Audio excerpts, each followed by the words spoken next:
You want to support Roland Martin Unfiltered? Be sure to join our Bring the Funk fan club. Every dollar that you give to us supports our daily digital show. There's only one daily digital show out here that keeps it black and keep it real as Roland Martin Unfiltered. Support the Roland Martin Unfiltered daily digital show by going to RolandMartinUnfiltered.com.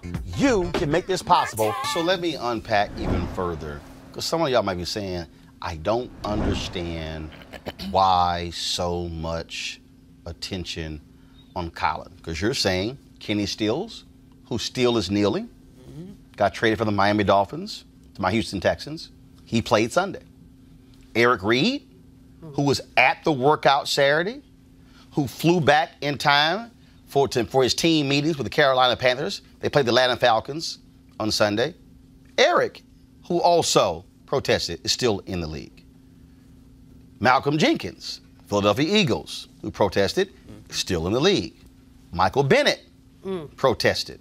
Now with the Dallas Cowboys, was with the Seattle Seahawks, then went to the Patriots, now with the Dallas Cowboys.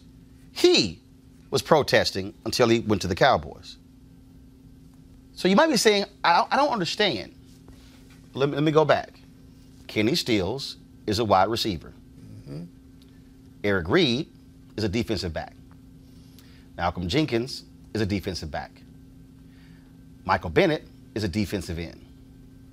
The quarterback position is a much different, peculiar position. Why is that?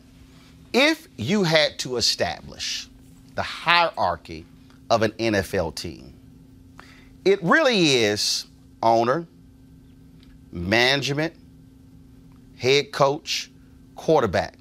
Depending on the quarterback in Green Bay, Aaron Rodgers, put him above the head coach. So the quarterback position is unlike any other position in the NFL.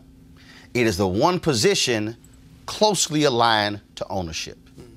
Why do you think when Cam Newton was being drafted by Carolina, old boy, old school, racist Jerry Richardson called him in and said, I don't want no tattoos for my quarterback.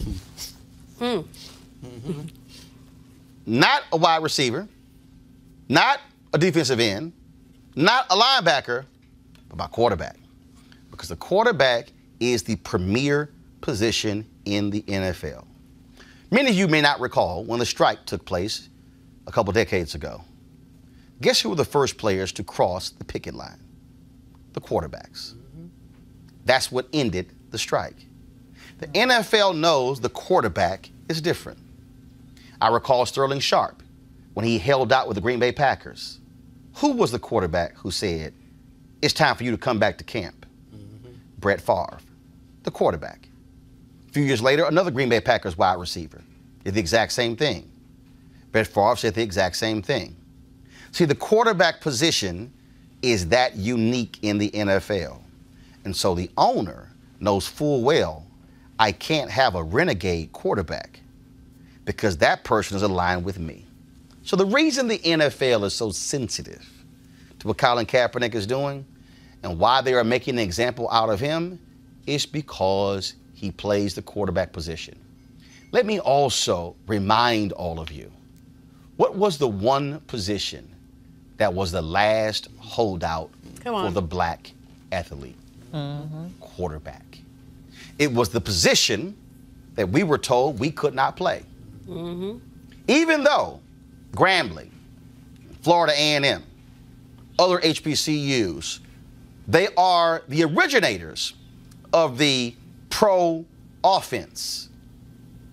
The black quarterback could not play. In fact, Grambling and Florida A&M set up their offenses to specifically create a similar scenario where their quarterbacks could play the next level. But the NFL refused to play black quarterbacks. If you were the black quarterback, it was you had to have the intellect to read the defenses, to understand what was going on. They said we could play every other position besides that. On defense, what was the quarterback position? Middle linebacker. That was the last position that we could play. We could play the speed positions, wide receiver, defensive back. We could play offensive line, defensive line. We could play running back. But they said on defense, y'all can't play middle linebacker. And on offense, y'all can't play quarterback. You need to understand the history of the NFL and what is going on here. The reality is, what they don't like is that Colin Kaepernick refuses to say Toby. And the reality is there are lots of people who are in media, who are black, who have said Toby. There are individuals who are on social media who have said Toby. Because what they're saying is, do whatever you need to do. Bend over, bow down, buckle, give in order to play in the NFL. But why is it that some of us don't have the courage to stand up to these individuals? I recall a certain player called last name McMahon. Remember him? Chicago Bears? Wore a headband that said Roselle. Thumbed his nose at the NFL, at the commissioner, did whatever he wanted, led the Chicago Bears to a Super Bowl. Do you know what he was called? Eccentric. He was called a renegade. Was he ever kicked out of the NFL? No, he wasn't. It's interesting that same team has a trash quarterback from North Carolina who can't play a lick. They have a Super Bowl quality defense. But they literally are going to lose because they will stick with a loser quarterback than sign somebody like Colin Kaepernick. Folks, we deal with facts, and we understand the facts in this case here. And the bottom line is this here. There is no other reason that Colin Kaepernick is not in the NFL other than the fact that he plays quarterback and he dared to challenge a country when it came to the police brutality and the killing of black men. This has nothing to do with the anthem, has nothing to do with the flag. What it has to do with is institutional racism in this country where people are more concerned with a piece of cloth as well as the hurt feelings of police officers than they are with the First Amendment. You cannot praise the symbols that you say Colin Kaepernick was against, such as the flag and as well as the anthem, if you can't praise the First Amendment that the man used, and that is the right to protest. We'll see what happens next.